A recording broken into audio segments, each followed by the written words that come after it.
Está no ar o Fora da Caixa.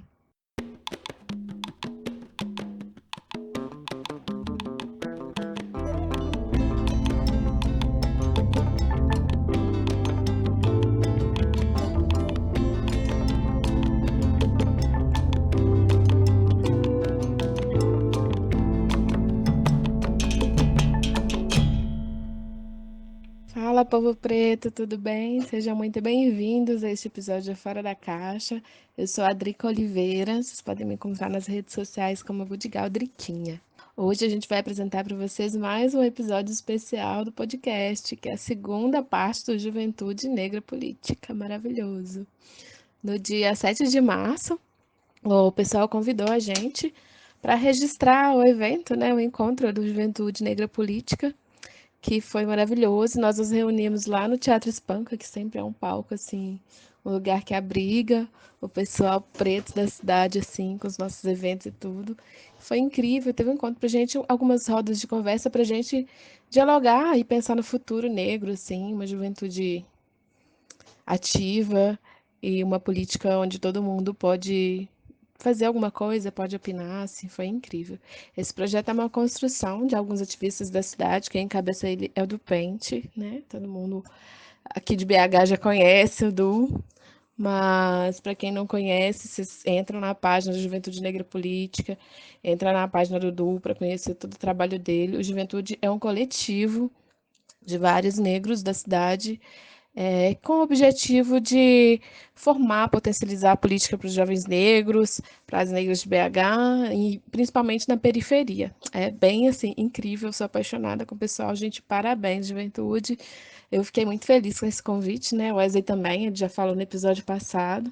Agora é só minha voz que está por aqui. Então, bora lá para a gente ouvir. Espero que vocês estejam preparados para a segunda parte do nosso especial Juventude Negra Política. Pou, pou, pou, pou.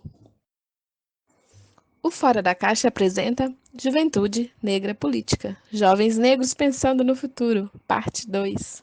Solta a música. Então, gente, continuando aqui, né? Porque vocês sabem que agora é é uma segunda parte, então assim, começa lá no primeiro que o Wesley fez e vem para o segundo. Inclusive, Wesley, eu tô com muita saudade de você, gente. Essa quarentena tá foda, tá foda. Tá difícil suportar ficar longe das pessoas, mas por um bem maior, né? Então, é uma continuação, né? Quem continuou dando prosseguimento na roda de conversa, quem mediou foi o mestre de cerimônias, foi o nosso queridíssimo do Pente. E a primeira pessoa a falar na roda de conversa nessa segunda parte foi a Lorena Barbosa, a Lorena Molena, lá no Instagram, para vocês seguirem. A Lorena ela é educadora, ela faz letras, não sei se ela já formou, mas ela é educadora e ela é coordenadora do cursinho pré-vestibular do Afro Angola Janga. A Lorena é uma pessoa que eu gosto muito, eu admiro pra caramba aqui em BH, conheço ela já tem um tempo, já acho que tem uns 5 anos. Ela vai falar do quanto a educação é importante para pessoas negras como uma ferramenta mesmo, sabe, de mobilização social, tudo mais. Escuta aí que vocês vão entender tudo que eu tô falando. Ó, obrigada, Lorena, perfeita. Bom, essa é a segunda e última roda de diálogo da nossa zona de diálogo Papo de Futuro. E hoje a gente já falou de muita coisa aqui, muita coisa relevante, muita coisa pouco dita e, sobretudo, pouco difundida. Papo de futuro positivo sobre gente preta ou a partir de narrativa preta tem sido escasso. Ainda que nossas vozes tenham se ampliado, falta muito para que a gente de fato alcance os ouvidos e os corpos que a gente necessita, né? E além das vozes, que nossos corpos sigam juntos, né? Falar de futuro para a gente, assim como a Giovana Eleodora, a Transpreta, que é uma grande referência para todas nós, é algo não simples, porque de fato o futuro nunca nos é colocado como um horizonte positivo. O futuro colocado para pessoas que vivem nas periferias, ainda que essas pessoas façam as periferias se tornarem ativas, como o Baile da Serra, por exemplo, faz, assim como o Samba das Pretas também desembola, assim como o Angola Janga desembola, ainda que esses corpos transformem esses territórios em territórios vivos, esses corpos são predestinados, ainda por uma narrativa ou pela estrutura do Estado, à morte, à necropolítica. A gente tem um potencial enorme de subverter essa narrativa a partir da nossa prática. A intenção dessa zona de diálogo passa por aí. Não é uma zona de diálogo que tem um simples objetivo de gerar um conteúdo aleatório para um podcast, ou para uma live, ou para algumas fotos bonitinhas no Facebook. É para além, é para que a partir daqui a gente de fato possa criar outras possibilidades de futuro com nós, de nós, para nós, e que caiba a todo mundo, desde que os nossos espaços de protagonismo e de humanidade estejam respeitados. Então é nessa perspectiva que eu coloco para vocês também uma questão bem parecida com a da roda anterior, já que aqui temos vários pontos de vista diferentes, mas que acredito com um propósito bem parecido, assim. Aqui temos pessoas da área da educação, comunicação, antropologia, ciências econômicas, cinema e por aí vai. Como pensar essas confluências ainda não executadas, né? Nesse sentido, eu coloco também para vocês qual o maior desafio, ou quais os desafios, mas, sobretudo, quais as possibilidades que vocês têm praticado ou observado a partir da ação de vocês nos grupos aos quais vocês fazem parte. É mais ou menos assim o papo. E aí a importância agora é a gente escutar mesmo. E assim como na outra roda, a partir da fala da Dandara, o Lucas propôs deles criarem um prêmio jovem para jovens empreendedores, é isso, empresários? Para jovens empresários negros. Pois é, isso não existia, que agora vai existir. O que será que vai surgir a partir dessa zona de diálogo? E para fechar, porque eu já falei demais, mas é importante compartilhar, que esse exercício aqui é um exercício de fortalecimento da democracia. A democracia não será efetivada sem vozes e corpos e pensamentos negros também. A democracia brasileira até hoje foi imposta por herdeiros colonialistas. Onde está a nossa contribuição efetiva na ocupação desses espaços e na transformação deles? Sabemos que não é por uma escolha deliberada, mas estamos aqui para pensar isso também. Então, quem será a primeira pessoa a falar? Ai, Lorena, você é a primeira da lista, amiga. Democracia, né, amor? Espontânea pressão, né? Boa noite, gente. Eu tinha pensado em várias coisas, assim, para falar, para começar minha fala, para me apresentar. Mas eu fui atravessada por tantas falas desde o momento em que eu cheguei, por tantas coisas diferentes, que eu estou um pouco sem rumo agora. E eu vou deixar esses pensamentos me levarem, assim. Eu sou do Cursinho Popular Angola Janga, eu sou educadora, eu sou pesquisadora da literatura afro-brasileira e nas horas vagas eu sou escritora também. Mas, assim como a Dandara falou, né, nós somos muitas, assim, nós mulheres negras, nós somos muitas coisas ao mesmo tempo. E aí o Bloco Angola Janga, ele é um bloco, né, acho que todos vocês conhecem, surge como espaço das pessoas negras protagonizarem não só o Carnaval de Belo Horizonte, mas muitos outros espaços. E aí dentro desse lugar, que é muito amplo, tem muitas pessoas negras fazendo muitas coisas, pensando muitas coisas e querendo muitas coisas, surge o Cursinho Popular Angola Janga, que vem a partir de várias insatisfações pessoais e coletivas. E uma delas, a principal talvez, quando eu entrei na universidade, há alguns anos, foi o primeiro ano que o FMG tinha adotado 50% de cotas, 25% de cotas eram para pessoas negras. E eu vi que quando eu entrei lá no meu primeiro dia de aula, e assim, durante todo o trajeto, o percurso, eu percebi que a universidade tinha uma cor e ela não era preta, ela estava muito distante disso.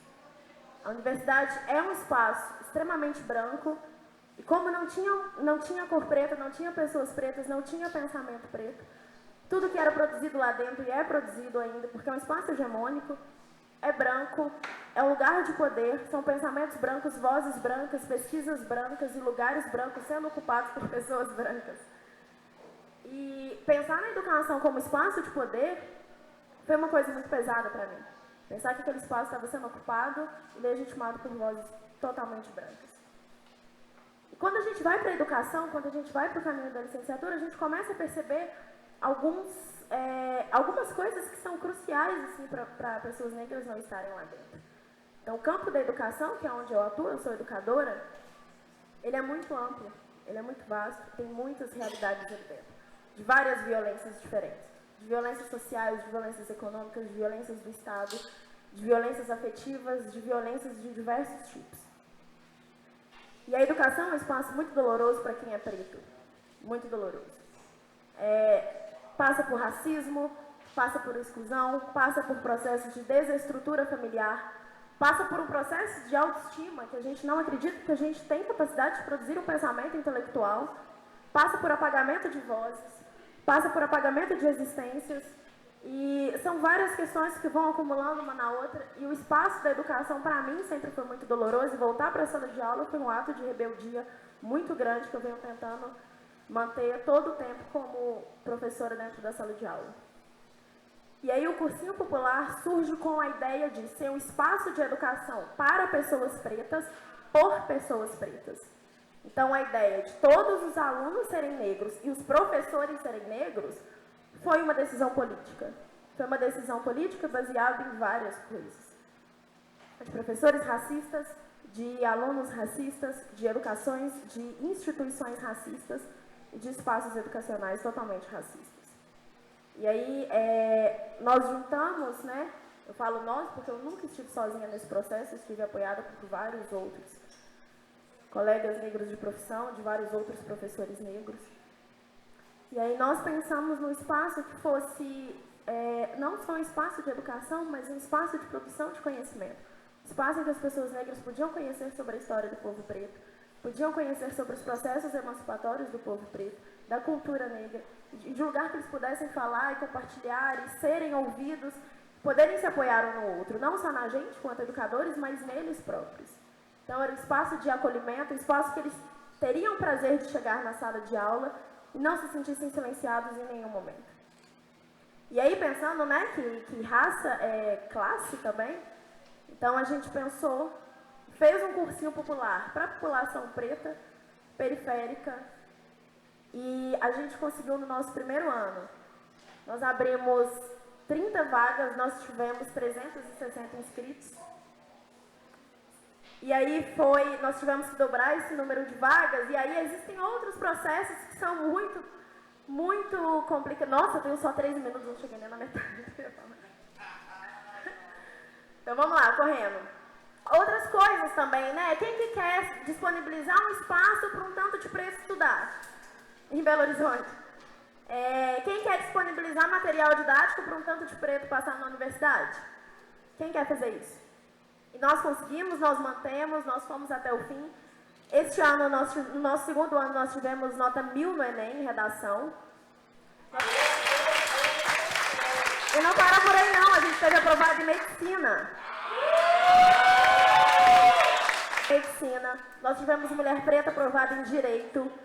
A gente teve muitas aprovações maravilhosas, assim. E eu tenho contato com vários alunos até... Hoje, uma aluna minha me mandou, uma ex-aluna mandou uma mensagem, sempre falando, sempre estando junto, que era uma aluna que tinha, quando ela entrou no cursinho, ela tinha 54 anos, ela tinha parado de estudar porque os pais não achavam que mulher preta tinha que estudar, mulher preta tinha que aprender a limpar chão. E ela formou na EJA, escondida do marido, porque o marido não queria que ela estudasse, porque a mulher preta não tinha que estudar, tinha que servir a casa. Assim que ela soube que ela tinha sido aprovada no cursinho, ela abandonou esse companheiro, ela entrou no nosso cursinho e ela foi aprovada em serviço social. Hoje ela está no 5º período, se formando, e todos os dias são vários obstáculos que são superados dentro da educação. Eu, enquanto educadora, inclusive, supero várias coisas. Eu estou vindo de estou vindo de um processo de uma semana que eu fui afetada por várias coisas. A gente está no governo Bolsonaro, que nós, enquanto educadores, estamos sofrendo uma pressão, a gente está sofrendo uma perseguição absurda, a gente está sofrendo um silenciamento, a gente está sendo censurado todos os dias. Dentro da universidade, eu estou me formando agora em letras, eu saio com várias questões de racismo, de machismo, de processos atravessados. E aí a gente está lutando dentro da educação todos os dias, a gente luta na educação negra todos os dias. E vou falar para vocês, ser educadora negra num governo como esse que a gente está passando, um governo totalmente conservador, totalmente fascista, totalmente racista, gente, não é fácil. Então apoie os educadores, apoie a educação de jovens negros. Vamos lá, obrigada. É isso, Lorena. Educação no Brasil, saber muito bem, né, o que é. A reprodução dessas violências institucionalizadas sempre foram práticas, né? Sem contar que por decisão política, ainda que num suposto Estado democrático, pessoas negras foram proibidas de estudar, né, de frequentar escolas. É importante saber disso, né, enquanto já a maioria da população tinha acesso. Vocês puderam ouvir aí a Lorena falando brilhantemente, né? Como sempre, com toda a calma, toda a classe dela. Adoro Lorena. Sobre essa importância da educação, né, na vida das pessoas negras.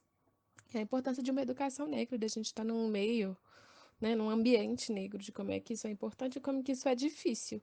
Como ela mesma disse, ainda mais num desgoverno igual a gente está vivendo, né? Onde não se tem dinheiro, não se tem lugar, não se tem estrutura nenhuma para que a gente possa prosseguir e ter força e ter tudo assim para continuar lutando e buscando uma igualdade, assim, se aqui existe isso, né?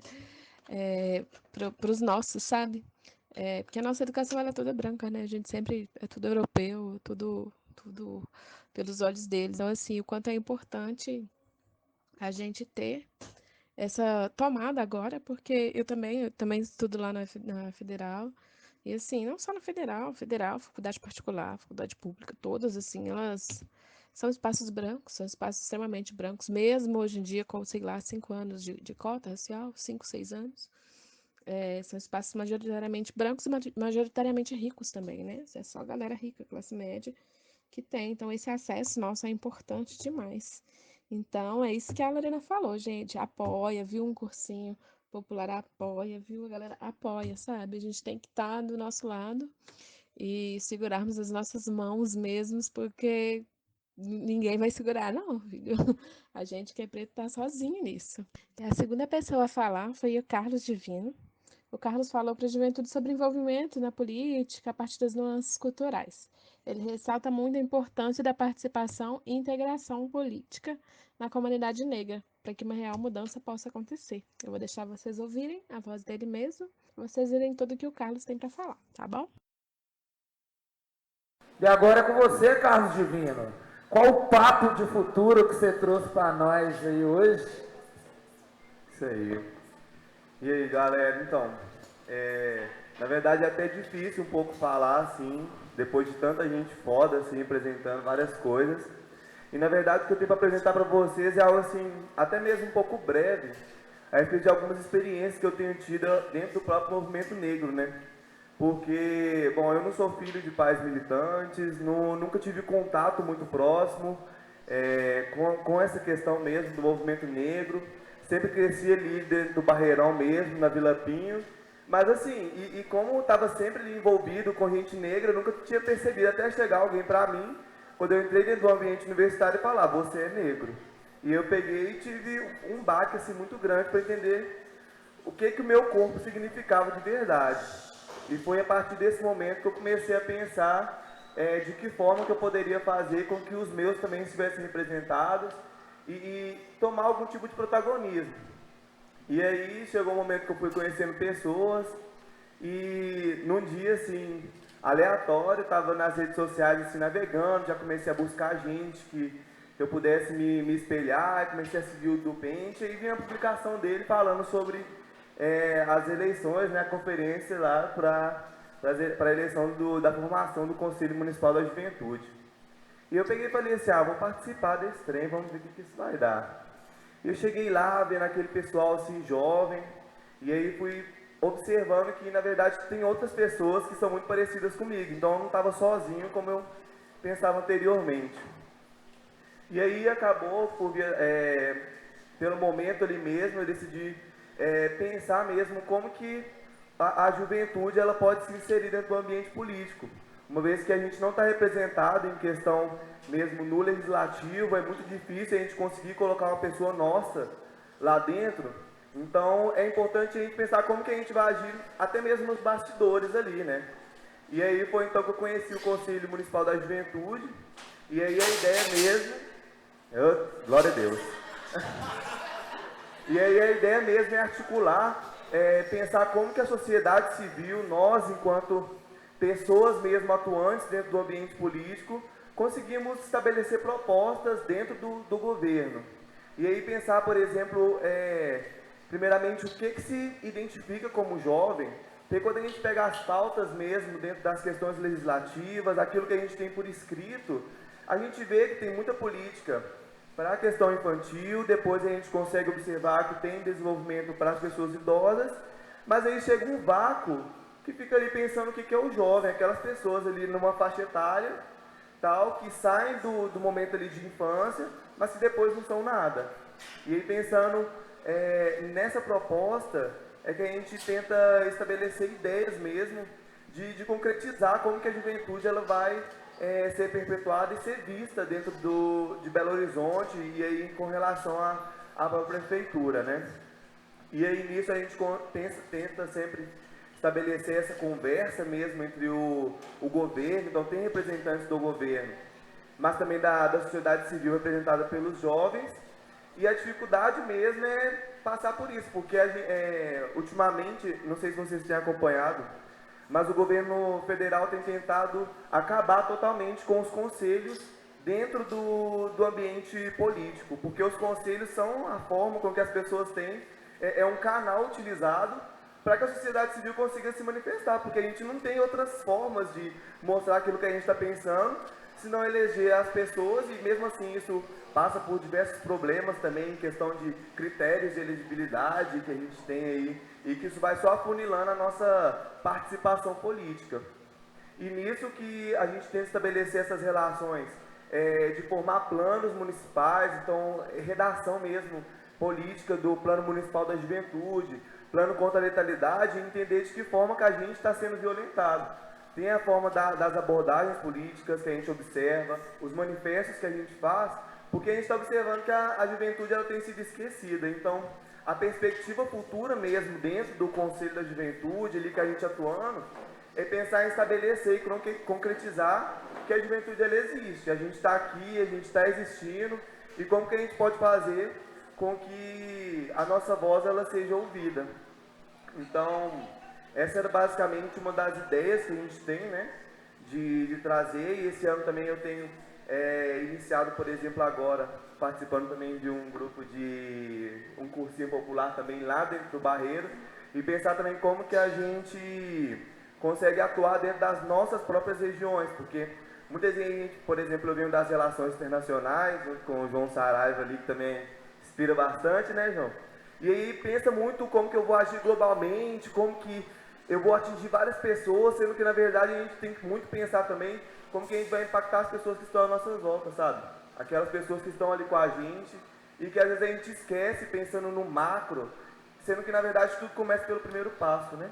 Então, por exemplo, agora eu tenho começado também dentro do cursinho Consciência lá no Barreiro, na ideia também de inserir as pessoas que estão ali na minha região e reatribuir tudo aquilo que me foi dado, que é educar as pessoas para que elas também sejam capacitadas, não somente eu possa estar aqui falando, mas que também possa capacitar os demais e que eles também tenham a própria voz e assumam o próprio protagonismo. No meu caso, por exemplo, ensinando o espanhol, mas cada qual com sua área, e valorizar essas diversas inteligências, né? E então a gente pensar em articular mesmo nessa transversalidade de como que a gente consegue atuar tanto nas pessoas que estão ao nosso redor e também como concretizar e fazer com que a nossa voz seja ouvida, até mesmo no conselho e tal. Também depois teremos novas eleições para também fazer essa alternância de poder dentro da juventude. E é basicamente isso, é a gente lutar aí para tentar também se inserir na política, ainda que não seja, por exemplo, no meu caso, diretamente lançando uma candidatura, mas também me relacionando aí nos bastidores para também estar lá pressionando os nossos governantes. É isso, valeu. Salve, Carlos, obrigado.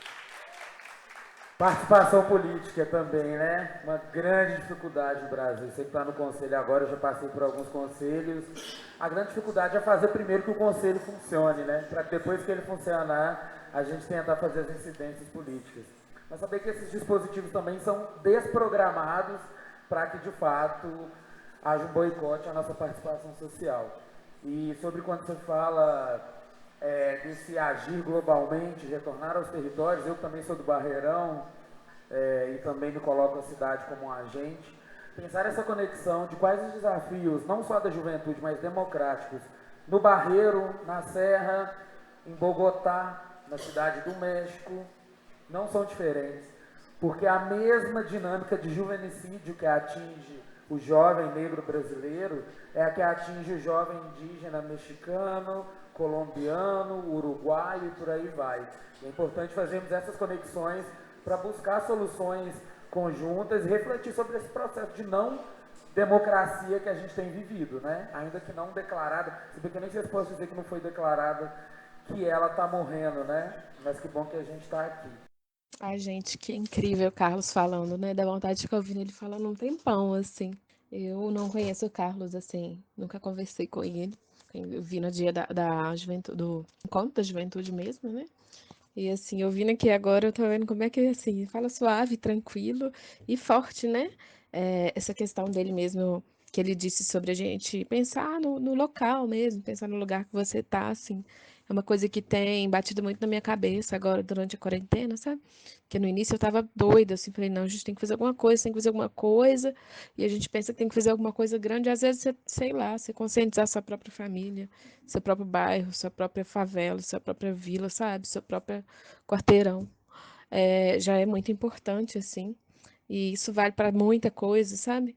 A gente tem que começar a mudar. Essa coisa de querer ser grande demais, porque tudo tem que começar do pequenininho, né? Para daí crescendo e tudo mais. Essa questão de inserir a juventude na política, assim, através dos conselhos, super interessante. E depois o Dupente ainda complementou falando sobre como que a política tradicional, né, ela faz de tudo para que não existam esses conselhos, porque eles não querem a gente lá. Eles não querem a gente que é preto, eles não querem a gente que é jovem, porque o pensamento é diferente do deles, eles preferem aquela política muitas vezes engessada, né?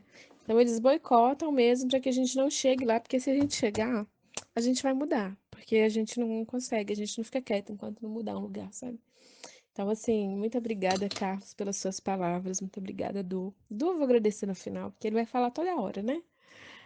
Agora, a próxima convidada vai ser a Luísa Helena, ela é graduanda em Direito e ela vai falar da importância de levar para a periferia os conhecimentos básicos sobre direitos trabalhistas, penais e constitucionais. Olha só que incrível isso. A Luísa vem do nosso amado Flor dos Palmares, eu adoro Flor dos Palmares, assim, pelo Instagram, né? E ela vai falar sobre esse espaço de afeto, dessa troca de conhecimento e tudo. Com a voz, Luísa. Vai lá, Luísa. Ei, gente, boa noite. Antes de eu me apresentar, né, apesar de eu ter dado essa introdução, eu vou contar o que aconteceu comigo ontem. E o contexto disso tudo é porque eu tinha colocado para esse ano, porque eu fiz a OAB, a primeira fase, eu tinha ligado meu descanso militante. Falei assim, olha, eu preciso, né, dar uma respirada aí, porque eu estou excedendo de novo, eu vou cair de novo. Só que eu tive um processo seletivo essa semana e eu fui fazer minha primeira entrevista de estágio, porque normalmente no direito você faz concurso, faz provas e não tem, né, essa parte da entrevista com o RH cara a cara. E aí eu passei da fase da prova, né, fui aprovada e tinha essa entrevista, a primeira entrevista com o RH. E aí eu acordei e eu comecei a me arrumar. E durante toda a parte da manhã que eu estava me arrumando, eu estava tirando todos os meus aspectos negros, que eles fossem visíveis. Eu estava abaixando o meu cabelo, para ele não ficar tão black power assim. Eu não coloquei nenhum objeto, nenhum brinco, nada assim, nada que deixasse claro negra, apesar de estar na minha cara negra. Mas a gente tenta, né? Porque na minha cabeça eu já chegaria nesse processo seletivo com menos 20 pontos, menos 100 pontos, pelo fato de eu ser negra e eu ter visto na sala os meus concorrentes, que eram todas meninas brancas. E aí eu cheguei naquele processo seletivo, as meninas brancas estavam simples, estavam calça jeans, blusa e, sei lá, uma sandalinha. Eu estava de salto, vestido, maquiagem, cabelo mais abaixado, rímel, não sei o quê. Por quê? Eu precisava, né, compensar, tá bem? Eu sou negra, mas assim, né, o que eu vou compensar aqui? Tá, agora no meu conhecimento não vai ser o suficiente, preciso convencer o RH. E aí, quando eu saí do processo, eu fui aprovada nessa fase do RH também, mas quando eu saí do processo, cheguei em casa e falei, gente, o que eu fiz? E aí, eu sou fundadora de um coletivo que chama Flor dos Palmares. Eu abri o Flor, o Instagram do Flor, comecei a reler meus textos, assim, desesperada. Meu Deus, eu estou muito incoerente. Eu sou fundadora de um coletivo, eu dou palestra, nossa, e eu estava tentando me branquear de novo, né? Já fiz isso minha vida toda. E aí, eu parei e falei assim, não. Por que eu queria o Flor? E aí que eu passo a me apresentar. Meu nome é Luísa Helena Martins Saraiva, sou estudante de Direito do 9º período da Escola Superior do Éder Câmara. No ano de 2018, após o assassinato da Marielle Franco, eu vi que a vida seguiu. Só que a vida não poderia seguir. Um assassinato daquele, um crime daquele, a vida não poderia seguir. Ninguém na minha faculdade, na faculdade de Direito, comentou nada sobre o assassinato. Meus amigos não falavam nada, eles estavam também assim, assustados, não queriam falar comigo as coisas, por medo. Só que eu virei para minha amiga e falei assim, amiga, se eu não fizer nada, eu sou a próxima. Se eu não fizer nada, eu sou a próxima, eu estou desesperada. Só que eu não conseguia fazer nada porque eu já não tinha nem força. Eu não tinha força. Então, seria muito incoerente se eu criasse um coletivo, se eu criasse uma página no Instagram que falasse sobre resistência. Como se eu não consigo nem levantar da cama? Como se a depressão já está tomando conta da minha vida? Como que eu vou falar de resistência para uma pessoa com depressão? É muito difícil isso, é muito trabalhoso. Então eu falei, quero um coletivo diferente. Eu quero um coletivo que seja um lugar para os pretos respirarem. Eu quero um coletivo que seja um quilombo. Eu quero que o Flor seja a partir da semente de Marielle Franco. E assim é o Flor dos Palmares. Flor, para lembrar que todos nós somos seres sensíveis, nós pretos, é um coletivo de mulheres e homens negros, nós somos sensíveis, como flores. Né? O girassol, né, amarelo ali, tem como semente a Marielle, e o girassol, ele, né, gira para ficar à frente do sol, procurar o sol, e o sol é a Marielle, são os nossos ancestrais, é que a gente busca força e energia para poder seguir em frente. Num campo de fardas que nos mata, que os números não nos sufocam. E aí o Flor foi criado nessa perspectiva, que o afeto salva, que o afeto é um modo de militância. Porque o afeto, né, também tem a ver com a união, porque realmente, igual o Du falou, não tem necessidade, não dá certo você militar sozinho, você seguir nessa luta sozinho. É necessário aquilombamento. Não existe quilombo de uma pessoa só. Se a junção de pretos não fosse algo poderoso, eles não atacariam os quilombos. Então, é necessário que a gente aquilombe, é necessário que a gente se junte, é necessário que a gente fale de afeto, saúde mental. E o Flor está aí para isso. As rodas do Flor são a ver com afeto, a ver com saúde mental da população negra, sobre a hipersexualização do homem negro, mulherismo africano, feminismo negro. São essas pautas que nos doem, as pessoas choram, e quando eu vejo as pessoas chorarem na roda do Flor e falar sobre as suas individualidades, eu falo, cumpri minha meta, cumpri meu fundamento, eu fiz um preto chorar, mas um preto chorar para aqui. No Flor ele descarrega e lá fora ele faça o que ele quiser, ele milite, ele lute, punhos cerrados, mas que ele saiba que ele tem uma rede de apoio. Eu sei que nem todos os pretos, né, estão acordados, nem todos os pretos vão contribuir. Algumas pessoas pretas, inclusive, vão subir, né, na gente para conseguir alcançar, mas elas querem subir sozinhas, elas acham que sozinhas vão chegar em algum lugar, mas elas vão perceber, infelizmente pela dor, que sozinhas não conseguem chegar em lugar nenhum. E quando elas perceberem e voltarem, porque elas voltam, eu não vou fechar a porta do foro e falar, não entre. Eu vou falar, que bom que você voltou. Eu não vou virar para a pessoa branca que quer cooperar com a gente e falar, não entre. Não, o que a gente está vivendo hoje, o racismo hoje, é culpa de seus ancestrais. É culpa das pessoas que vieram antes de você. Então, tome essa responsabilidade. E venha também assumir essa culpa. Venha estudar sobre, venha falar sobre. Porque eu também realmente não quero o resto da minha vida e sentir culpa por ser uma preta em ambientes elitistas, eu não quero ser olhada, eu sei que meus filhos vão também sofrer o que eu sofri, mas eu já sofri menos que minha mãe, muito menos que a minha avó. Então, o Flor é para dizer assim, porque o Flor também tem, né, o Raízes, que é uma pauta do Flor, que é a união, né, das mães e nossas avós, que a gente vai investir muito esse ano, das mães e nossas avós, porque elas sofreram muito e está engasgado. E a gente está cuidando da nossa saúde mental. E a saúde mental das nossas mães e as nossas avós? O que elas não têm para falar? A gente não fala de ancestralidade, mas cadê o espaço? Cadê a fala? Entendeu? A gente tem que ouvir os mais velhos para depois a gente vir e falar, eu estou aqui. Então, esse é o Flor dos Palmares, que eu gostaria muito que vocês ajudassem a crescer, que vem falar sobre afeto e pedir para você, preto e preta, cuida da sua saúde mental, porque você com depressão, deitado na sua cama, pedindo remédio de psiquiatra, indo ali, tentando, respirar, tentando, ter força para levantar para tomar um banho, é muito ruim, é muito doloroso. E você precisa de uma mão. Então, preto, não inventa de sozinho nessa. Pegue um do seu lado e suba. E uma coisa que eu aprendi nesse tempo todo é que as pessoas não são contra cotas porque eles acham que é uma medida, meu Deus, é um preconceito contra as pessoas negras, né, as pessoas mais negras. Não. Elas são contra cotas porque elas sabem que um preto na universidade, eles conseguem instruir a nossa saúde mental. 2 pretos já fazem um coletivo, tal como o Geni, tal como o Malungo e os outros coletivos negros que tem nas universidades. Então, o Flor vem dizer, pegue seu colega preto, leve na terapia, converse, fale sobre suas individualidades, porque da lágrima também nasce uma flor. E nós somos sementes, nós somos flores, e a gente é Flor dos Palmares. Muito obrigada. Obrigado. Me emociona bastante quando você fala de quando e como surgiu o Flor dos Palmares, porque, de fato, o assassinato da Marielle Franco, né, para quem não a conhecia, ou para quem a conhecia, eu tive essa oportunidade de construir política com ela. É uma chaga que eu não sei quando vai fechar, sabe, se vai.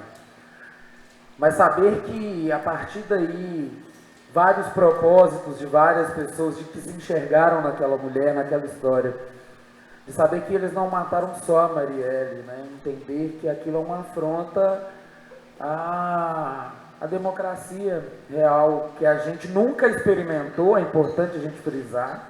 O Brasil, pessoas pretas no Brasil, eu quero que me diga quem tem a segurança de que vai sair e voltar para casa. Porque eu não tenho. E tenho certeza que pretos milionários também não. Porque a gente sabe como funciona aqui. Mas saber que, além do seu coletivo, a movimentação Juventude Negra Política, outras experiências se inspiram infelizmente, nessa tragédia, para lutar para que isso não aconteça mais, para que isso não seja naturalizado, é inspirador, Luísa. Obrigado e desejo força, porque esse aquilombamento, de fato, é o que vai nos salvar. Poder compartilhar de forma sincera o processo de emancipação é o que vai nos salvar. Poder olhar no olho e poder, de fato, saber que pode confiar sem interesses econômicos ou interesses por bens materiais, é o que também vai nos salvar. Então, obrigado. E vamos seguir o baile, que é isso, né? A gente catalisa a emoção em ação. Ai, gente, que delícia ouvir a Luísa falando assim do Flor dos Palmares, né? Assim, é muito bom pra gente saber que existem esses lugares, assim, de encontros, de colo mesmo, sabe? De apoio e de irmandade, assim, entre a gente. É importantíssimo. Sigam Flor dos Palmares lá no Instagram, tá? Eles têm muitos conteúdos maravilhosos. Eu conheci o Flor dos Amores através do Rolê Preto, divulgando alguns eventos deles, assim. Tô muito ausente lá, mas eu quero voltar logo para divulgar mais ainda, né? Depois que passar essa quarentena danada. É, e é muito tenso essa coisa que a Lu falou, de como a gente tem que, às vezes, perder a nossa identidade, assim, nossas características, né? Diminuir nosso cabelo, aparentar outra coisa, às vezes até uma cor de um batom que a gente vai usar, assim, a gente tem que mudar para participar de uma entrevista de emprego, sabe? Assim, é decepcionante isso. É cansativo isso. Assim, eu tenho pânico de entrevista de emprego, eu detesto, detesto mesmo.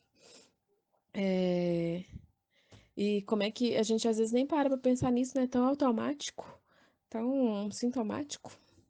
Mas aos poucos a gente vai percebendo, e essa coisa de viver entre os nossos, né? Viver em quilombo, assim, vai fazendo a gente enxergar tudo e mudar isso e não aceitar mais, sabe? Não aceitar mais e impor isso para todo mundo, sabe?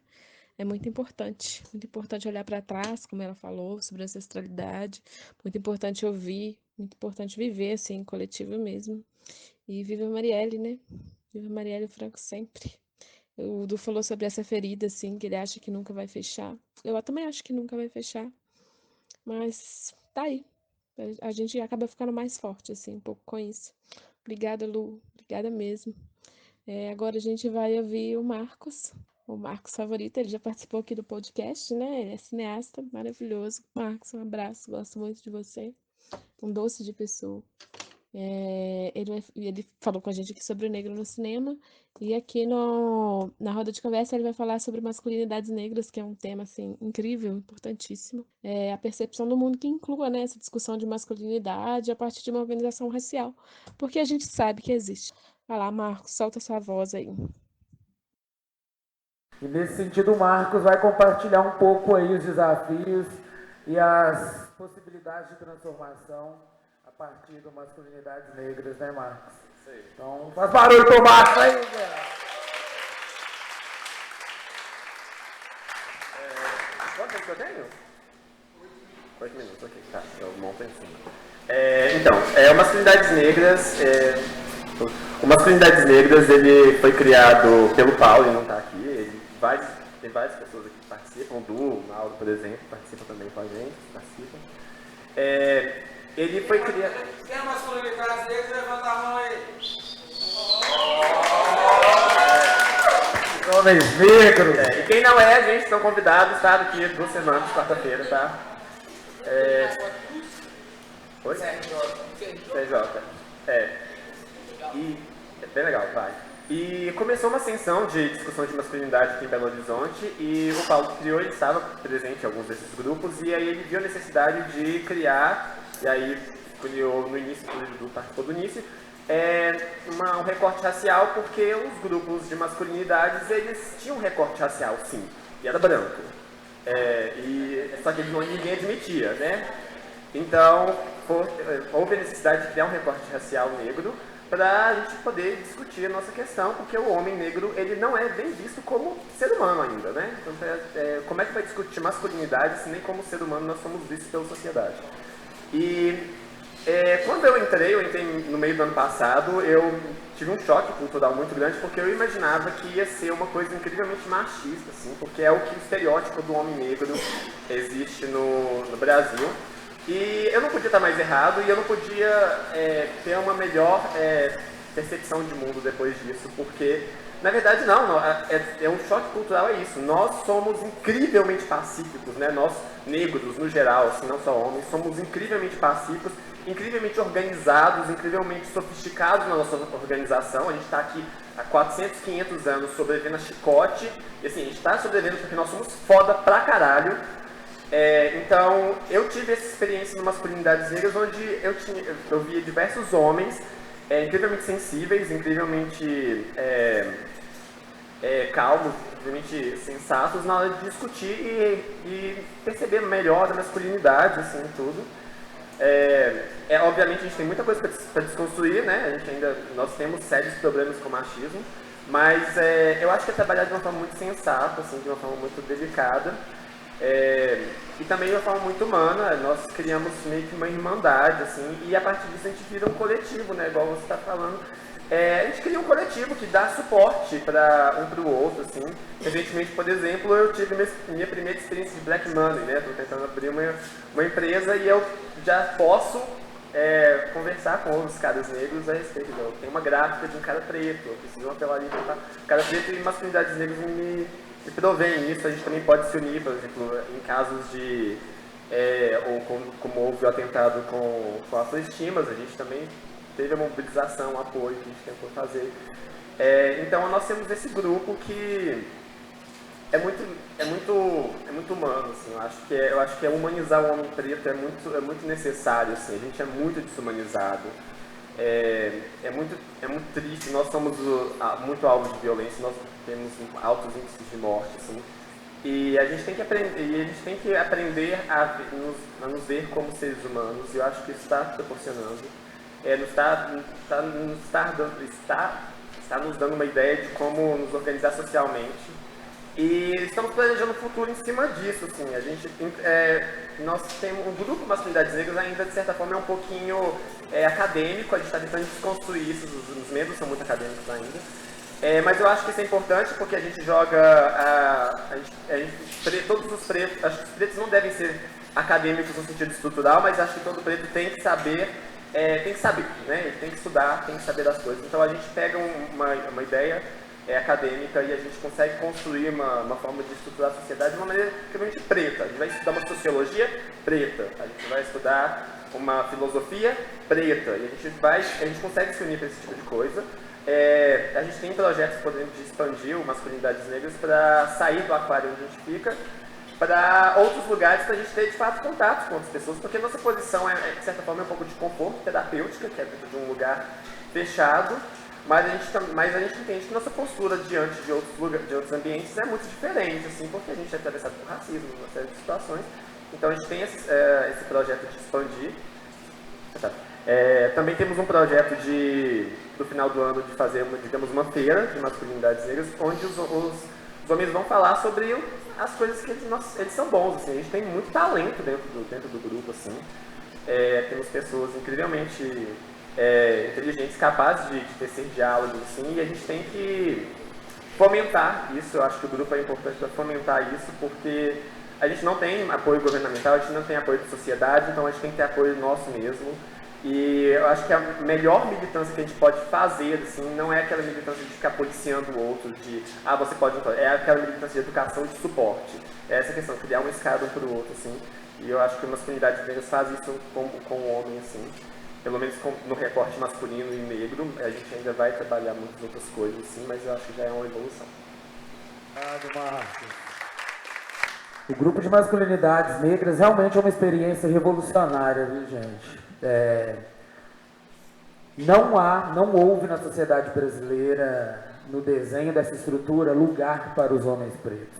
Não à toa os que mais morrem, os que mais matam, mas os que mais suicidam, os que mais morrem do coração, os que menos têm acesso a tratamento odontológico. É importante saber disso, porque se vocês pararem por 5 segundos e se perguntarem onde estão os homens pretos no Brasil, quais espaços de poder esses homens ocupam? Me falem, 5 CEOs pretos.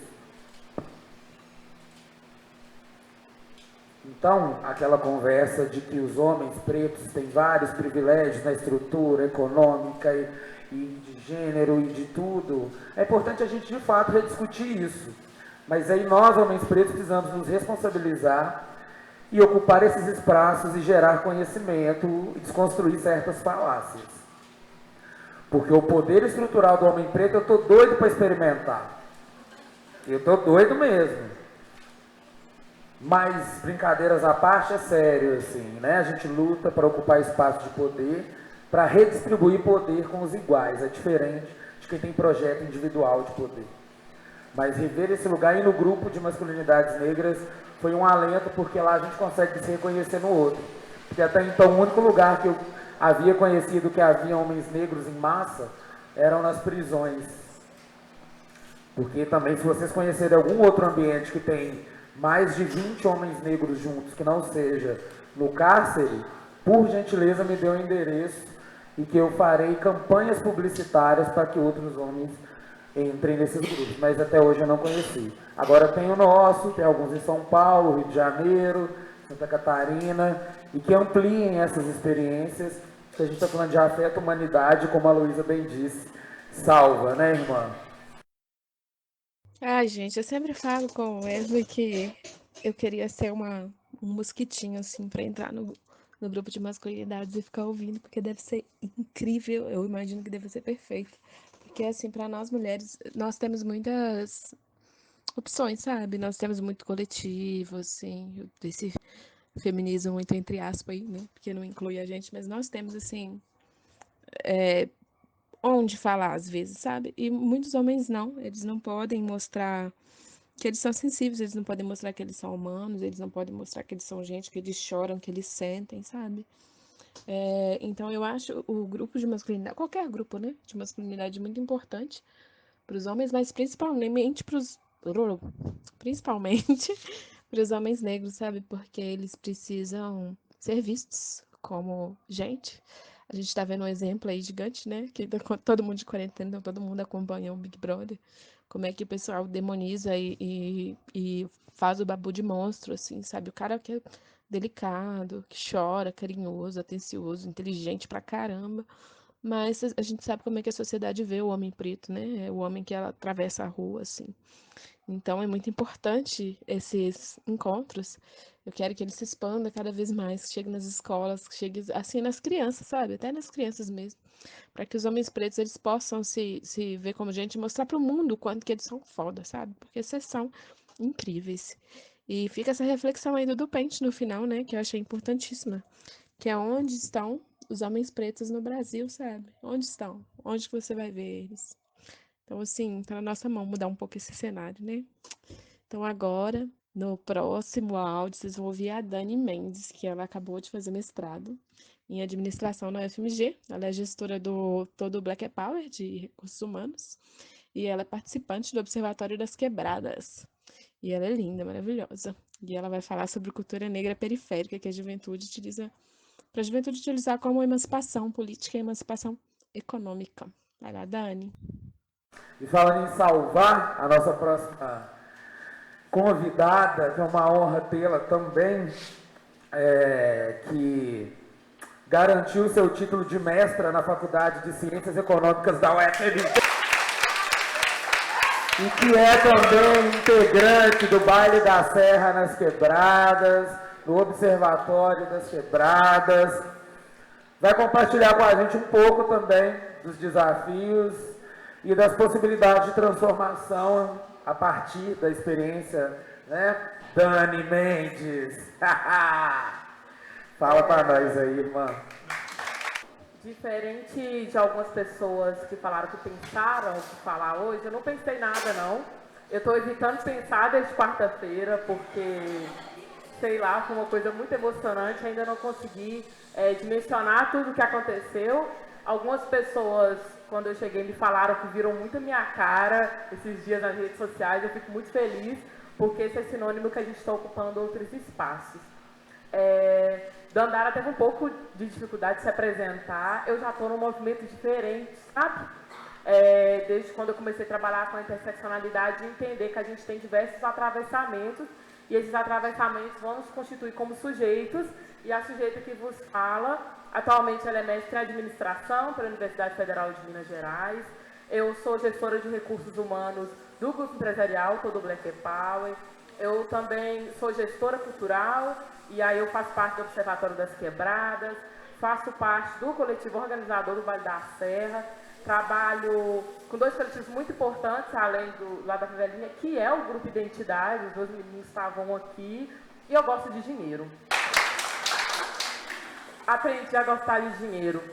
E aí eu quero minha fala um pouco nesse sentido, porque eu, estudando e pensando em outras coisas, vindo do mercado de trabalho que era branco, bem masculino, o dinheiro para as pessoas negras parte de uma culpabilização cristã, onde, quando a gente tem que obrigatoriamente dividir com os outros. Mas a gente já parte do pressuposto anterior que a gente não pode tê-lo. E aí minha atuação atualmente tem sido diferente um pouco. Tem sido pensar como o meu acesso a algumas outras oportunidades pode fazer com que outras pessoas também tenham acesso a dinheiro. Dinheiro de uma outra forma, e atualmente são duas frentes. Dinheiro a partir de política de diversidade dentro do mercado de trabalho, então o meu foco é em políticas de inclusão de mulheres negras dentro do mercado de trabalho, e também dos artistas negros periféricos. Aí eu trabalho na cena funk e hip hop, que é onde eu tenho atuado atualmente, é onde eu tenho podido pensar e colocar todo o conhecimento de administração, de outras coisas, a favor da sociedade, principalmente desses jovens que, como a Negona já tinha falado antes, tem muita dificuldade de se manter em diversos aspectos e tem que fazer muitos corres. E aí eu estou pensando aqui numa música do MC Pose do Rodo que diz assim: eu estou voando alto, sigo na minha luta, mas trabalhando dobrado. É isso. Eu acho que quando a gente começa a tomar consciência, a gente começa a trabalhar muito mais para que também a gente possa viabilizar algumas outras frentes para as outras pessoas. E aí dentro do Observatório das Quebradas, que é o que eu vim falar hoje, mas eu vou falar de tudo, porque eu sou muita coisa. O Observatório das Quebradas, ele busca ajudar esses artistas e essas iniciativas, principalmente dentro do aglomerado da Serra, que é meu território, a conseguir viabilizar outras coisas. O que a gente tem entendido? Que a tecnologia racista, e aí a gente vai pensar a burocracia, que não é ideal de Weber, é um outro tipo de burocracia, ela vai atualizar dentro da tecnologia racista para que a gente não possa alcançar esses espaços. Vou dar um exemplo do meu amado Baile da Serra, que é onde eu remejo minhas rabas. Só mentira. E aí, o Baile da Serra, ele vinha conseguindo tirar seus editais, fazer os alvarás, e ele acontecia todo domingo, 5 horas da tarde. Você podia subir no serrão, que chama Baile da Serra. E a tecnologia racista falou: não vai ter baile. E a gente foi enquadrado em grandes eventos pela Comovec, em grandes eventos violentos, por sinal. E aí a estrutura, que é o que eu debato na minha dissertação, ficou caríssima. Ficou uma coisa inviável, mais de R$24 mil, para que eu consiga fazer um baile com alvará. Por que o Baile da Serra tem alvará? A gente ama a burocracia e ama a regulamentação que a prefeitura e os órgãos fazem de organização da cidade? Não. A gente tira o alvará porque a gente não quer preto morrendo no baile. É exatamente isso que a gente não quer. Já morreu o preto no Baile da Serra. E atualmente é o que a gente não quer. Então acabou que a gente começou a ser boicotado com essa tecnologia, parte da necropolítica, que é racista, e aí a gente começou a diminuir a quantidade de bailes, e as considerações da minha dissertação é que segue o baile. Mas segue o baile de uma outra forma. A gente tem utilizado o conhecimento da academia para que a gente possa escrever editais e aprovar o baile, e aprovar o grupo de identidade, e aprovar os coletivos dentro desses editais para que aconteça. Então, eu nunca vou esquecer desse dia. 21 de julho de 2019, a gente fez o maior baile funk da terra, na Praça da Estação. Entendeu? Tinha mais de 120 mil pessoas ali, não teve zero ocorrências por parte da Polícia Militar em relação ao nosso baile, e isso mostra que o funk é político. Ele é político por diversas coisas, e aí eu vou trazer um termo que eu cunhei, tá lá na minha dissertação, que é subjetividades funkeiras. São subjetividades a partir do corpo. São outras discussões. As mulheres negras que fomentam o Baile da Serra, é muito importante falar isso. A maioria são mulheres negras que fazem esse baile acontecer. E essas pessoas, elas fomentam esse baile, essa organização, a partir das suas subjetividades, que são funkeiras. A gente está discutindo sexo, corporalidade, e também com todas as ambiguidades que nos é colocado dentro de uma lógica patriarcal, machista, racista. Tá?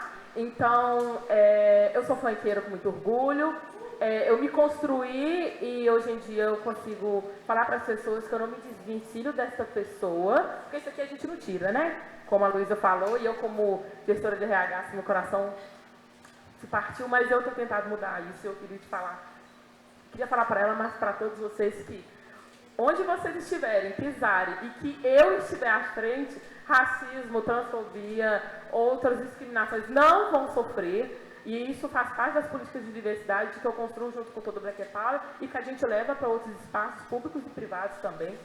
Então eu convido todos vocês a conhecerem o grupo, a conhecerem o observatório, a conhecerem o baile, a conhecerem outras iniciativas e pensarem também como que a intelectualidade de vocês, que é negada pela branquitude, porque nós todos temos a intelectualidade que é negada por essa branquitude, pode fortalecer outros movimentos de alguma outra forma. Quando eu comecei a trabalhar com os artistas, eu comecei a pensar assim, o que eu vou fazer? Eu brinco com os meninos, eu não sou artista. Gente, eu sou péssima como artista, mas eu sou gestora cultural. Eu consigo fomentar a arte. Se eu consigo fomentar a arte, qualquer um de vocês aqui pode fomentar algo, pode fomentar a política a partir dos conhecimentos que vocês têm. E não estou falando de conhecimento acadêmico, estou falando de um outro saber, que é um outro saber localizado, que também parte da ancestralidade e da oralidade. E obrigada a todos. A minha dissertação vai estar disponível lá no site da UFMG também. Salve, Dani, minha amiga pessoal. Chorei horrores na defesa dessa mulher, gente. Não estava lá naquele momento, muita emoção.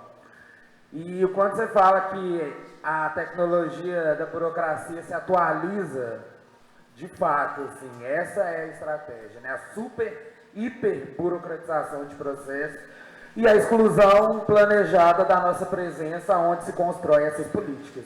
Então não é à toa que na Câmara Municipal de Belo Horizonte hoje haja 41 vereadores brancos, numa cidade que tem 53% de pessoas negras e que exige alvará para um jovem da quebrada que vai ocupar uma praça para fazer um sarau. Russão está aqui, o grande parceiro de luta aí, Movimento Terra Firme, da Gabinetona também. Salve, estamos nessa luta, né, Russo? Também por essa desburocratização do acesso. Isso é uma forma de morte. Ocupar a política para transformar esses que parecem ser pequenos mecanismos, são pequenos mecanismos para branquitude, que não os acessam porque eles têm todo o acesso.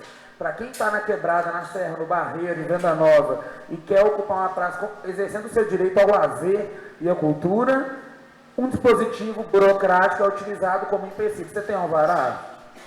Porque se você não tiver, a gente vai te enquadrar. É assim, as formas de violência se sofisticam, assim como o racismo, a transfobia. Mas que bom que nós estamos juntos, né, gente?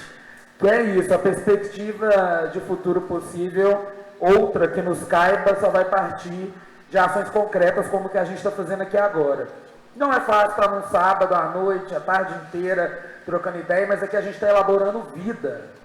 Aqui a gente está gerando possibilidade de vida real. Não só para a galera da Serra ou do Barreiro, é para a cidade. Porque aqui por aqui, sei lá, tem, né, teve administrador, economista, jornalista, economista, quem não tem faculdade nenhuma, mas está exercendo sua cidadania, pensando como a gente pode existir. E é esses pensamentos que precisam permear as estruturas, enquanto a gente não consegue destruí-las, né, gente? Porque às vezes é importante, né? Primeiramente, parabéns para a Dani, por ela ter conseguido agora o semestre, né? Muito importante a gente ter entre nós, assim, pessoas cada vez mais longe, seja onde for, seja na academia, seja na vida, seja em tudo, assim. Muito parabéns, Dani. Eu achei muito bacana essa coisa que a Dani fala da gente que tem acesso, assim, sabe? Algumas coisas, seja um conhecimento, a grana, alguma coisa, a gente puxar o outro, sabe? A gente carregar o outro. Porque isso afeta, sabe? A gente tem que seguir junto mesmo, sabe? Isso que o Dou falou na final aí também da fala da Dani foi muito bonito, assim. Fiquei aqui por um tempo pensando, refletindo sobre isso. E é isso, sabe? Seguir junto, cada vez que você vai subindo um degrau, você leva o outro, e leva o outro, leva o outro, leva o outro. Que alguma hora vai estar todo mundo lá em cima, assim, todo mundo tranquilo, curtindo o sol, uma praia da estação. E feliz, assim, sabe? Um com o outro mesmo. Obrigada, gente. Então, agora, para fechar, vai ter o nosso primeiro convidado do podcast, que é o queridíssimo do Mauro Baracho, do Afroestima, que agora é Afroestimas, porque, né, não sei se vocês sabem, mas hackearam a conta dele, e numa atitude racista mesmo, chamaram ele de coisas absurdas, assim. Então, se você ainda não curte a página da Afroestima 2 que ele fez, curte lá, acho que tá Afroestimas agora. Sim, Mauro, nem precisa muito de te apresentar, né, você já é incrível, assim, todo mundo já te conhece. Então, bora lá, fala sobre o que você sempre vai falar, assim, dessa coisa de crer em si mesmo e de acreditar no seu poder, tá? Seja bem-vindo, Mauro, de novo. Esse gancho vai ser difícil, não vai? Falando em destruição, o próximo convidado é um brother que destrói o racismo todo dia nas redes. Fala, agora eu arrasei, né?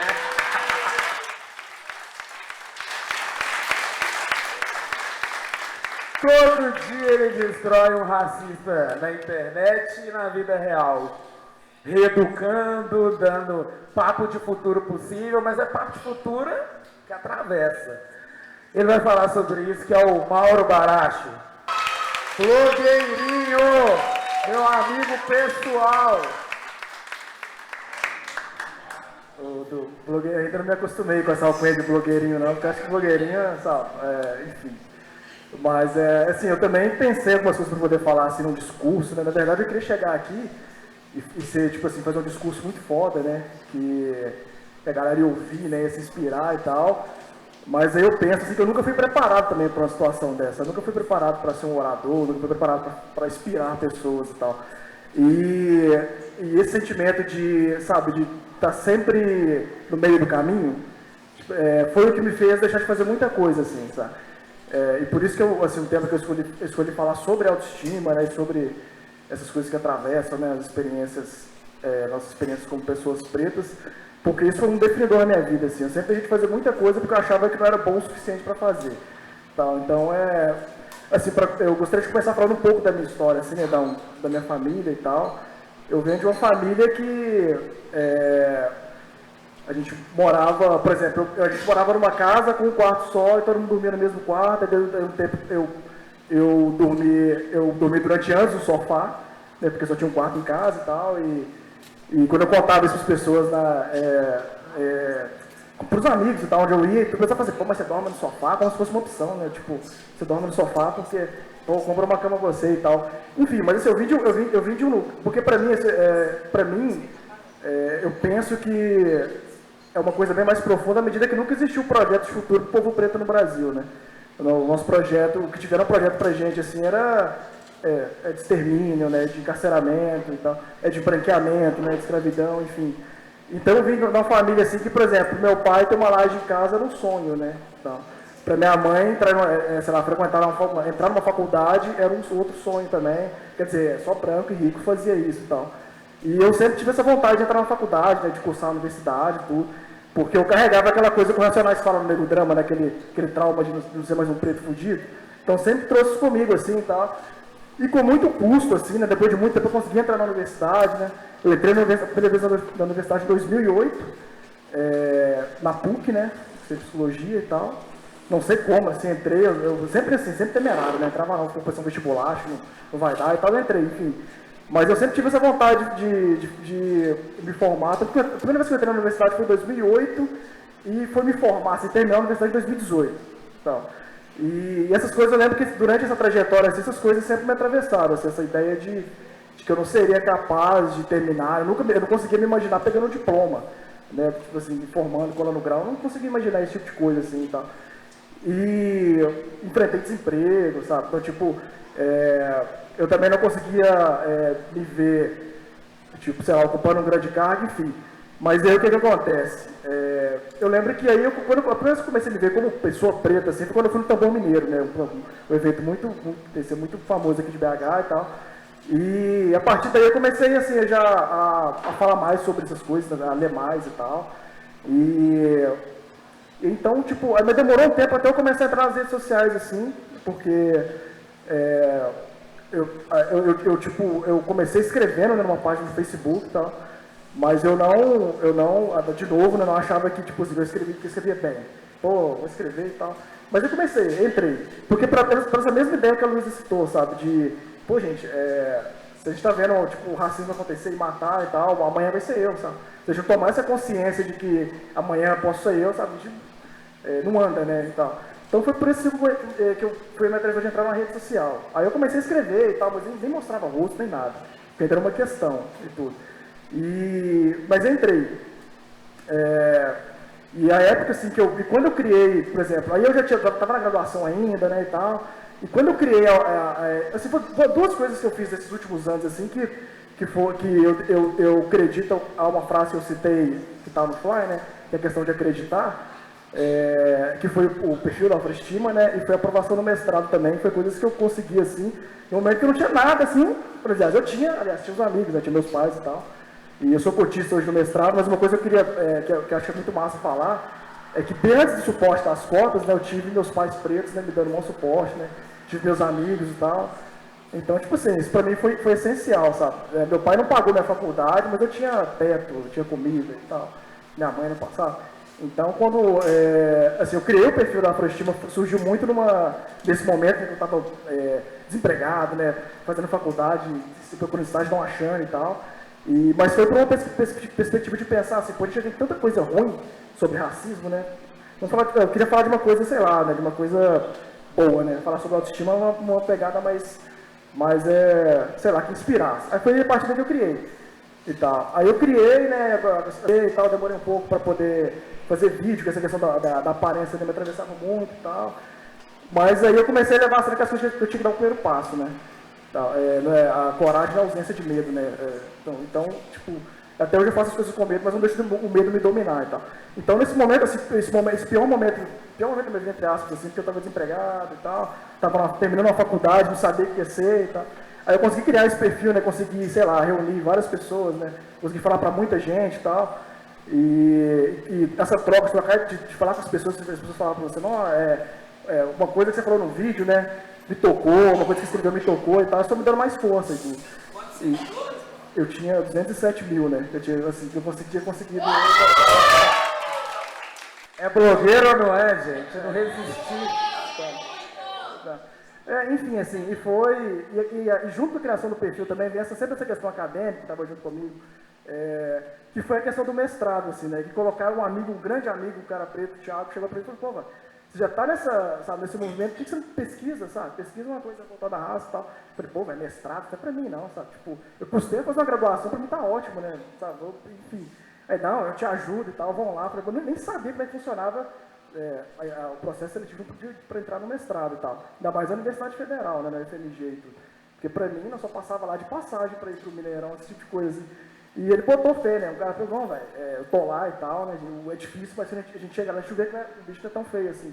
Então ele me ajudou e eu acreditei também, sabe? Quando a gente acreditar, assim, naquele momento que eu tava bem pra baixo, questão de conquistas e tal. E acreditei e deu certo, eu entrei, sabe? Com uma pesquisa sobre raça, masculinidade, né? A questão do grupo me ajudou muito também. Tem me ajudado muito com a questão da pesquisa e tal. E foi, assim, e para resumir assim, acho que resumo bem a questão da frase que eu coloquei na minha apresentação no banner, que é essa questão de acreditar, sabe? De que as coisas pra gente não são fáceis e tal, e nunca serão. Mas se a gente não acreditar, né, é pior ainda. E eu, de novo, vou citar o Racionais, eu gosto muito daquela frase, que é o sonho que mantém os irmãos vivos, sabe? Então, se eu cheguei em algum lugar, foi porque no momento eu acreditei, eu sonhava com aquilo, né, e consegui chegar. Então, a mensagem que eu deixo pra galera que tem sonho, que não precisa ser universidade, pode ser qualquer outra coisa, só que acreditar. Sabe? E vamos junto, que a parada não é fácil, não, e agradecer mais uma vez o convite, né, todo mundo que veio aqui, né, participar disso, né? Enfim.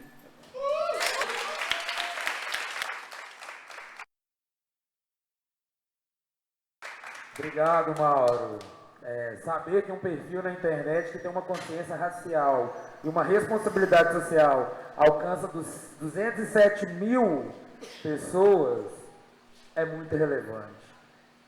Sabendo, como a Tabata disse antes e outros comunicadores aqui presentes, a mídia de massa jamais vai difundir um pensamento antirracista. É importante todos nós termos consciência, porque ela faz parte da estrutura que se beneficia da morte de alguém. E esses alguém, por acaso, têm cor, endereço e por aí vai. Agora, usar esses dispositivos a nosso favor, além de aleatoriamente gastar 6 horas por dia no Facebook, no WhatsApp, no Instagram, consumindo corrente, falando da vida dos outros, acho que a gente pode mais que isso transformar e fazer uma incidência mais cuidadosa, até porque o atual presidente da República ganhou a eleição usando robôs que disparavam fake news no WhatsApp, que quem mais consumiam eram pessoas em situação de baixa renda, do sexo feminino, com mais de 35 anos. Então a gente está falando das nossas tias, das nossas mães, das nossas irmãs e irmãos também, mas pensar como a responsabilidade de uma comunicação, a irresponsabilidade por uma comunicação bem direcionada e mal intencionada pode causar. Obviamente não foi só o WhatsApp que elegeu, né, o presidente que atualmente está aí destruindo a democracia, mas ele também teve um grande papel. Esse é só um exemplo de que a gente precisa ter mais filtro, mais cuidado na informação que a gente consome. E para quem não conhece, o perfil do Mauro é o Afroestimas. Agora, Afroestimas.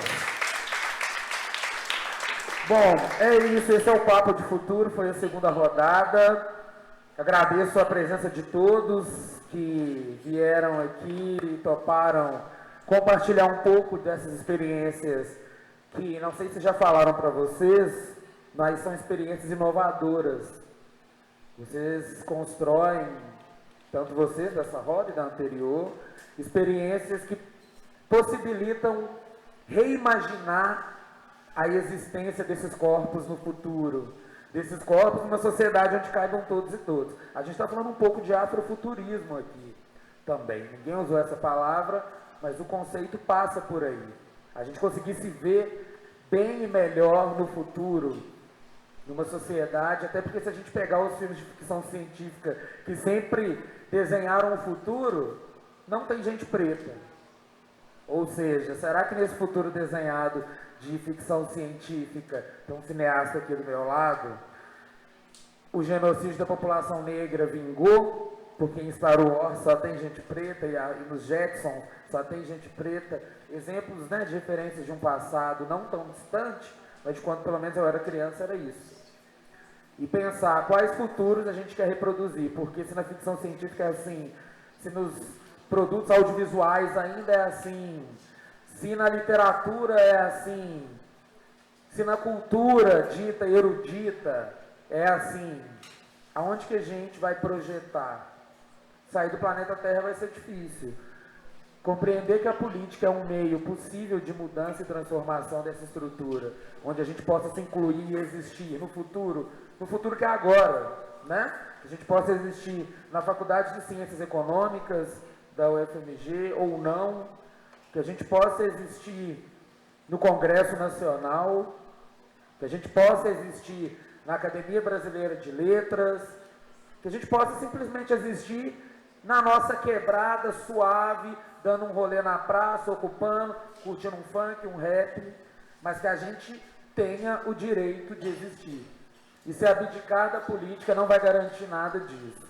Talvez não resolva de forma imediata, mas é um dispositivo, um espaço, uma camada que nós precisamos juntos, de fato, disputar. Se a gente não assumir essa responsa, dificilmente a gente vai avançar, porque a estrutura ainda é pautada, felizmente ou infelizmente, pelas normas que o Estado, supostamente democrático de direito, né, Dandara, impuseram. Então, vamos seguir o baile, vamos amplificar experiências como essas. Espero que vocês saiam daqui hoje inspiradas e inspirados a de verdade construir processos de transformação que partam de vocês. Que partam do que vocês sentem, do que vocês almejam, das frustrações, mas também das expectativas possíveis. Saber que nós podemos, de fato, reimaginar outra política e a partir de uma zona de diálogo a gente começa, de fato, a efetivá-la, ou a partir de uma experiência num grupo de masculinidades, ou a partir de um cursinho popular que tem professores pretos e alunos pretos, que teve uma nota 1000 do Enem e colocou alunos de medicina, bom, eu acho que está mais do que provado que é possível. E acho que está mais do que também constatado que se não for no coletivo não vai ser. E está mais que explícito que se não for também pelo afeto, violência a gente sabe que para quem ela é direcionada e como ela funciona. Usar as mesmas armas e dispositivos que usam para nos matar não vai funcionar. A gente precisa reinventar. E talvez nós, pessoas pretas, que fomos privados de afeto, de amor, de toque, de carinho, talvez essa seja a nossa maior arma. Resgatar isso e usar como ferramenta de transformação. E aí eu não estou falando de amor romântico, de afeto de coisinha, não. É o afeto que mete o pé na porta. É o afeto que fala, não toca no meu cabelo não, me respeita. Sabe esse tipo de afeto? Que o afeto ele tem várias formas de ser manifestado. Então é nessa perspectiva, construir outros caminhos possíveis a partir de nós, das nossas experiências, em troca com os pares, propondo que as pessoas brancas sejam nossas aliadas, apoiando essas iniciativas, dando suporte, colocando seus privilégios e recursos herdados de um período colonial também à nossa disposição. Isso sim é ser antirracista. Isso sim é pensar outra sociedade. Gente, o Mauro, ele muito basta por si só, né? Eu adoro o jeitinho que ele fala, sabe? Eu acho muito pausado, assim, parece que ele tem um ritmo de fala, assim. Eu adoro isso em você. É, eu achei muito massa isso que você falou, sobre como muitas vezes a gente acha que nunca vai conseguir, né? Assim, nunca vai conseguir chegar lá, a gente nunca vai conseguir ser nada, mas já que a gente já tem um pouquinho, sabe? Tá tudo bem. Porque um preto não vai entrar no mestrado, sabe? Já fiz graduação, então já é demais pra mim. E é muito bom, assim, sabe? Eu acompanho sua página super, assim, Afroestimas, gente, eu tenho que acompanhar. E cada dia é um soco mesmo, sabe? É isso que o Du falou. Cada dia ele destrói um racista, destrói um branco, assim. E é um conforto agressivo. Ver isso, sabe? Ver que ele mostrar isso pra gente, sabe? E compartilhar disso com todo mundo. Essa semana mesmo, o Mauro fez um post muito bacana sobre um quadrinho, sobre persexualização de mulher, sabe? Coisa que muitas vezes ninguém percebe. Acho que esse quadrinho foi até a Rafa, que também já veio aqui no podcast, que deu a dica pra ele pra fazer. Então, assim, sabe? São muitas coisinhas, assim. Até me perdi aqui no que eu tava nos meus pensamentos. Mas sobre essa coisa de não se ver, não achar que você vai conseguir, mas a gente chega, sabe? Não é, tudo é pra gente, o mundo tudo é pra gente, e acho que cada dia mais a gente tem essa consciência de que o mundo é nosso, e a gente vai longe, vai longe. Aquela música, né, do Racionais, que o Mauro falou, né? Acreditar que o sonho é possível é que mantém os irmãos vivos. E a gente vai estar vivo e vai conquistar coisa pra caramba ainda, meu filho. E o Du, assim, eu até fiz umas anotações aqui pra comentar sobre as falas dele, mas eu acho que nem precisa, sabe? O Du, ele falou tudo tão assim, eu fico tão orgulhosa do Pente, assim. Conheço o Du tem muitos anos já, sei lá, 6, 7 anos, nem sei mais. Mas é muito bacana ver o quanto, assim, ele evoluiu em tudo. Sempre foi um cidadão político, né? Todos nós somos, mas ele sempre foi muito ativo politicamente. Ele sempre participou de muita coisa, ele sempre correu atrás de muita coisa. Tudo quanto é ocupação, o Du tava. Tudo quanto é coisa, o Du tava. E assim, você vê o quanto ele evoluiu em pensamento, nas falas, assim, sabe? Eu consigo ficar por horas vendo o Du falando assim, sem nem questionar nada, porque não precisa. Ele tá ali completando e tá chamando todo mundo para falar junto, sabe? Por mais que não precise, Du, assim, sem palavras para te agradecer.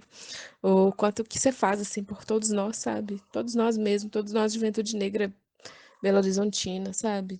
Região metropolitana, assim. Eu tenho certeza que você vai conquistar muita coisa ainda. Tô puxando saco mesmo aqui. E eu puxo o saco mesmo, gente, quem eu gosto, assim, oficialmente. Se deixar, eu faço até a carteirinha. E é isso, sabe? O futuro é negro, passado é negro, o futuro também vai ser. Doa quem doer, sabe? Quem não gostou, paciência. Como é que é aquela frase da Tati, né? Quem gostou, bate palma, quem não gostou, paciência. Porque a gente vai cada dia mais conquistar tudo e o futuro é nosso, é tudo nosso, nada deles. Muito, muito obrigada, gente. Esse episódio não tem aqueles outros quadros, porque é um episódio especial. Então não vai ter quadro de indicação, mas eu espero que todos vocês estejam muito bem nessa quarentena aí, maluca, né? Tá deixando a gente pirado, a gente gosta de calor, de abraço, de tudo. E não tá rolando, mas é pra tudo ficar bem daqui uns dias. Segura os avós em casa, segura pai e mãe em casa, sabe? E vamos. Tá aí, tem um monte de filme bom, assim, que Preto produziu pra gente ver. Vocês podem ir lá na página da Afrofilmes, que é um cara lá do Sul, muito incrível, que mora lá no Sul agora. Que ele aluga os filmes assim baratinho, R$ 5, eu acho, 2 filmes, uma coisa assim. É, pode ir lá que ele vai ter, assim, filme de preto para vocês verem, assim, durante toda a quarentena, vocês assistirem durante toda a quarentena. Tem muito livro bom, tem série boa, vocês podem dormir, pode trabalhar, fazer home office, não sei como é que tá a vida de vocês. Só tenta não pirar, não acha que é obrigação nossa de fazer uma coisa, sabe? Porque não é. Não é, agora a gente não tem obrigação de nada, a gente não consegue fazer milagre. E eu acho que talvez seja um período também pra gente descansar nossa cabeça, focar em várias outras coisas, ou só desfocar mesmo, sabe? Relaxar, ficar bem.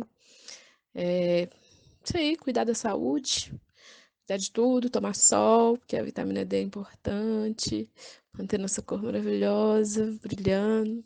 E muito obrigada por esse episódio. Eu fiz ele aqui sozinha, um pouco nervosa, porque o Wesley ele é mais, né? A ideia toda dele do podcast, então, e eu sou, gente, perdida. Eu sempre fico perdida em tudo, assim. Fiz um monte de anotação louca aqui.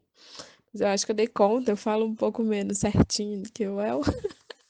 Mas é isso. Siga a gente lá no Instagram, que é o Fora da Caixa Cast. Que lá vai ter as postagens, a gente avisa quando tem episódio e tudo. E eu acho que é isso tudo. Muito obrigada. Fiquem bem. Beijos.